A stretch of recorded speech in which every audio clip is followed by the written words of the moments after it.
Hey, speech students, it's me, your speech teacher, Mr. Gibson. I believe there are many more of you just that have signed up for the class in the last week and a half. We started the class, I think, with about 32, and now we're about to 52. So we've got 20 more students since the beginning of the school year. Excellent. Fortunately, I haven't received that many speeches yet.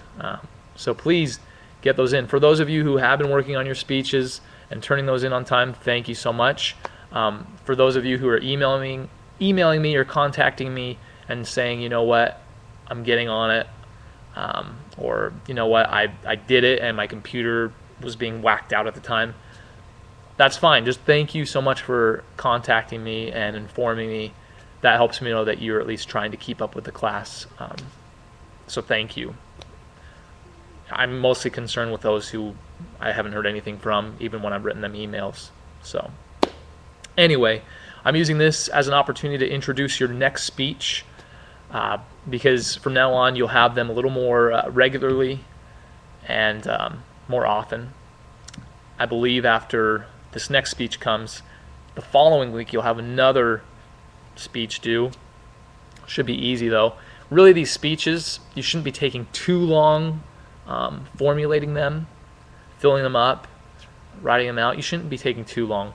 Really, the whole process, the whole point of this class is not to stress you out, for one thing, but mostly it's to help you feel more comfortable in presenting a coherent response or a coherent speech to someone. So it's not meant to necessarily have you do extensive research on anything like that.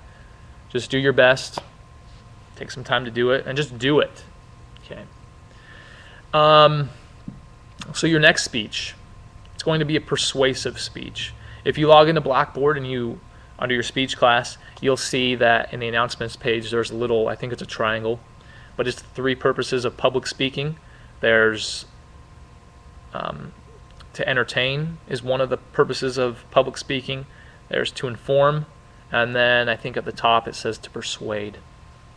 And so that's what this speech is going to be dedicated to strictly persuade me or your audience one way or another on an issue or a topic.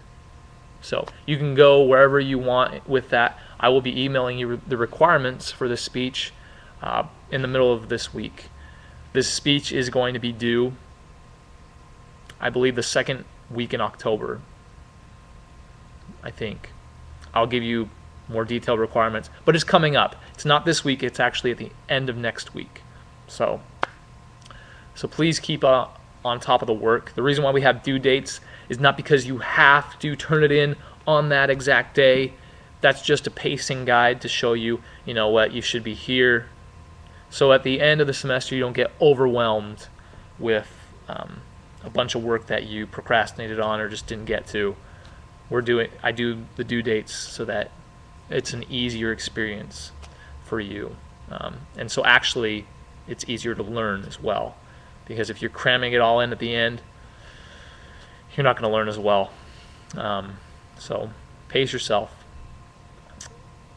Yeah. So think right now, because you don't really need the requirements to think, what would I like to talk about to persuade an audience on? Start thinking right now before you get the requirements, and then I will give you the similar requirements to your how-to speech, except because the format will be the same. You'll have an intro, you'll have a body to your speech where there's little points that you want to make, and then there's going to be a conclusion. Pretty much all of your formal speeches will have that same format. Should be easy to know. But of course, there's going to be little specifics for each one. So the how-to speech was more of an informative speech because you were informing me, you were telling me how to do something. This one is going to be you're persuading me one way or another. So you're going to have arguments that you want to make about your point. And we'll talk about that. And I will use next week's video as a way to tell you more information. I'll even share a persuasive speech that somebody else did, just like I did for the how-to speech. So you can watch that. Yeah. So if you have any questions about the class, If you're getting a little overwhelmed, please contact me. Please email me. If you're thinking to yourself, I don't feel like doing one of the speeches, that's a big mistake, because these speeches are worth most of your grade in this class. And so it will put quite a big dent in your final grade if you choose not to do one of the speeches, just because you might feel uncomfortable doing it. That's the whole point of the class. Of course you're going to feel uncomfortable. I feel uncomfortable doing this right now. I'm talking to a computer screen. But really I have to tell myself I'm talking to you out there. Anyway, it is quite awkward, but don't let that stop you from actually doing your assignments. These aren't optional. These are required to pass this class. And actually, speech is a required course. It's only one semester, but you have to pass it to graduate. So if you don't pass it this semester, you've got to take it again. Don't do that. That's not fun, right? Just do it the first time. So I think that's it for this week. Have a good week 6, and check your email for further information about your persuasive speech. Have a good week.